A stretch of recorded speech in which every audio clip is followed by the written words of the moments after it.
Those Florida hurricanes that caused so much damage also caused damage to cars. Flooded cars are likely going to be sold on car lots across the country. Structural damage, but all cleaned up. So how do you spot one? I'm Joe Ducey with the Better Business Bureau. We're going to take a look at that in just a minute. But first, a look at the top 3 scams we're seeing right now.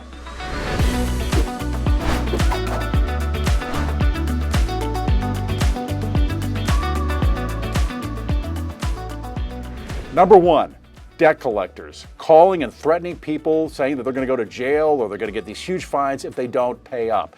You know, by law, you need to get, if you get a call, you need to get the name of the place, how much is owed, the date, the account number, all that information. Also, check the name of the business with the BBB and online to make sure that the place is legitimate. A lot of these are just scams. Number 2, imposter scams. These are those emails and texts you get from businesses or government saying that there's a security issue or some problem with the account. Never click on unknown links in texts or emails. Always log into your account and then you can check legitimately if there's some kind of problem. Number 3, tech support scams. These things are still big. It's been years of pop-ups coming up on screens saying that you have some kind of virus. They may even freeze your computer and you can't get out of it. These are all scams. Nobody is monitoring your computer to see if you have a virus. If you get this and update your software, and if you still have a problem, go to bbb.org and check to see if there's a business there that can help you out. We're outside now with Curt Morgan with Shadow Mountain Auto Service. We're talking about these flooded cars that could be coming from these hurricanes in Florida. Typically after these storms, you end up having not just the buildings, but the cars that have been flooded and they're being sold around the country, right? Oh yeah. There's different ways of, you don't even know that it comes from Florida. Yeah. I mean, it can come from anywhere. And North Carolina is the other place that has the storms, but they wash them. They wash the titles. They're different, I don't know the whole legal process, but you'll get cars that will come from out of state, then they retitle them in Arizona, and you never know it came from out of state even. And they could be on a sale. They not only wash the titles, they wash the car, right? They clean it all up. You bet. So now, what's the problem with having a flooded car if everything's kind of cleaned up and it looks nice? Well, there's structural concerns somewhat. Yeah. I mean, you got rust and you've got, all the things that I have literally seen fish matter come out of like frames and stuff like that, and that you like sniff and it's like, oh my God, there's something dead in there, and it's up in where an animal would never get. It's actually something else.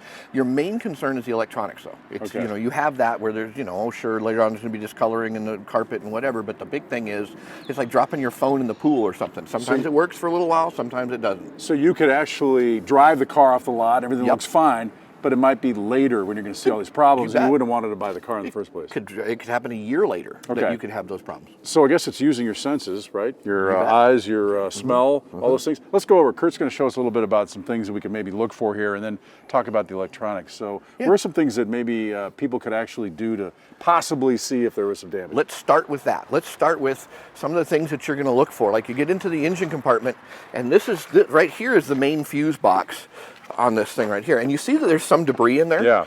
That's normal. You get a little bit of leaves in there, dust, dirt, whatever. I used to have a rat's nest, so we're good. And I can tell that, right? Yes, and that's a whole other subject. I want to talk for an hour. Right. But when you get, and I'm seeing this because it's electronic.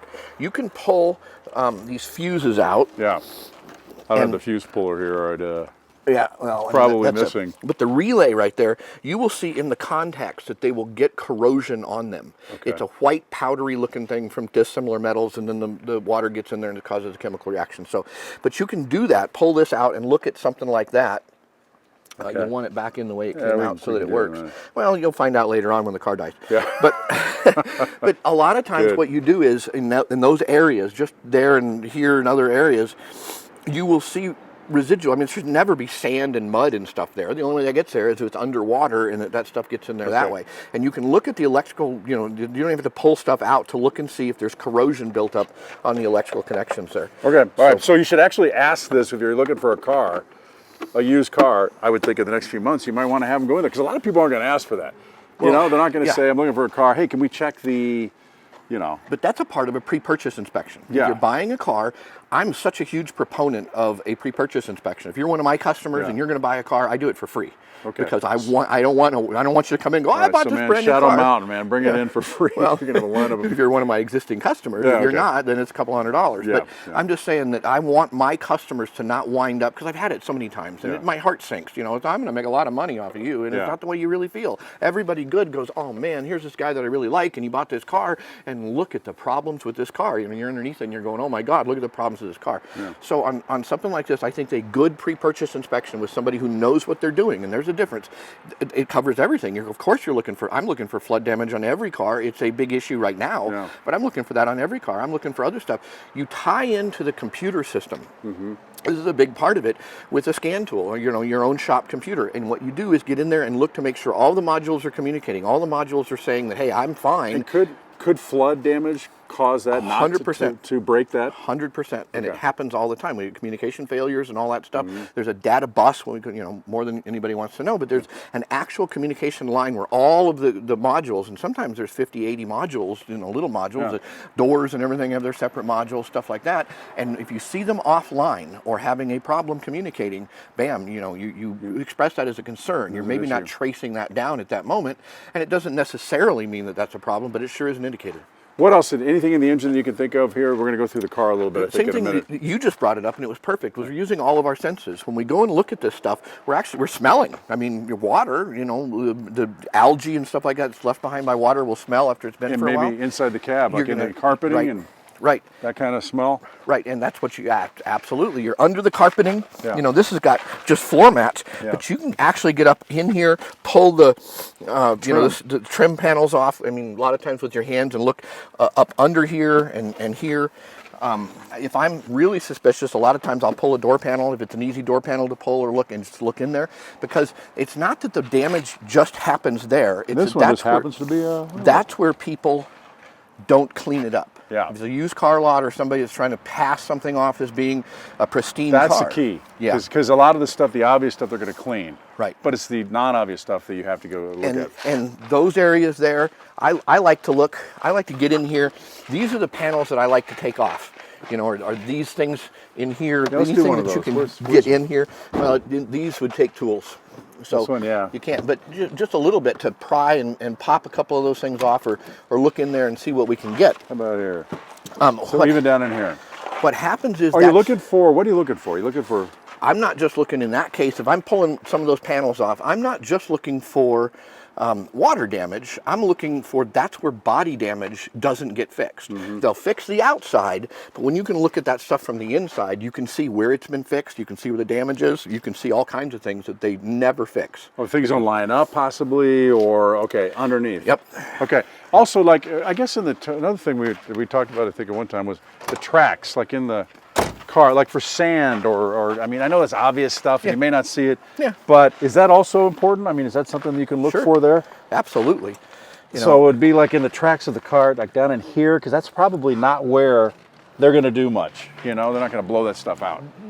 If it's something that they don't have to remove a panel or something like that, they're usually pretty thorough. Yeah. I have seen enough cars, not a huge amount, but I've certainly seen enough that where they're trying to hide something, and usually if they hide it, you're not going to catch it by somewhere that you can move easily. Okay. Moving a seat forward or backwards. Now, if it's somebody who's just completely unaware that this car was was underwater or whatever, then they're not going to clean all that stuff up, and you'll catch it right away, and whoever it is that's selling the car may not have any idea. And maybe the car was in a flood 2 years ago. It's had no problems since then. I have seen that many times. Yeah. And as far as I'm aware, never did have a problem. Now with flood, I guess the damage from the inside with the reconstruction probably, may have happened. Who knows? It could have happened from something that was involved with the flood, but I think you're looking for other accidents and things that happened with the car before. Yeah, cars that have been flood damaged do not get restored if it's a serious flood damage. Okay. Nobody's going to do that. The insurance companies, because there's so much hidden damage. That's the thing.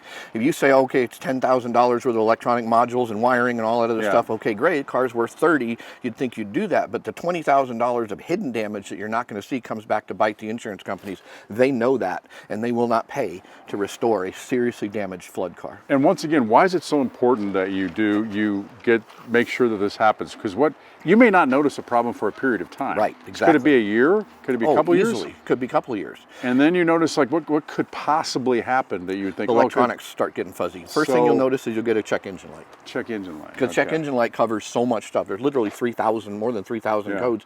And that check engine light tells you one thing, that there's a problem somewhere in the engine management system. It generally will turn on a check engine light if there's a problem in one of the other modules, but not always. It's required by law if it's a problem, in the engine transmission.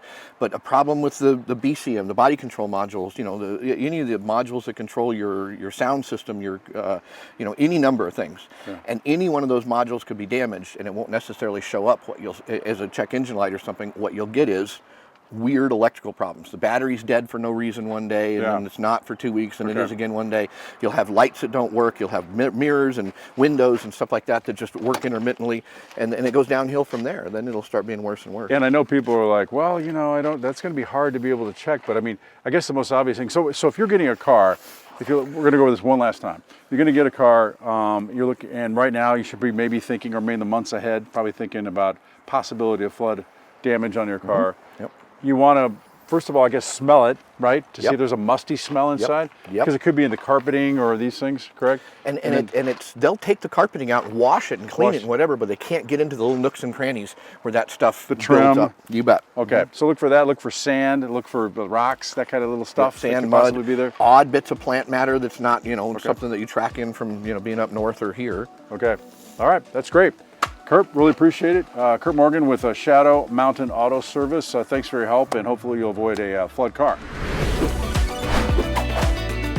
Before hiring, go to bbb.org, check reviews, and for accredited businesses that agree to operate ethically.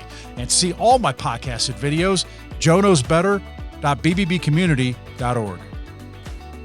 I'm Joe Ducey with the Better Business Bureau, and I'll see you next time.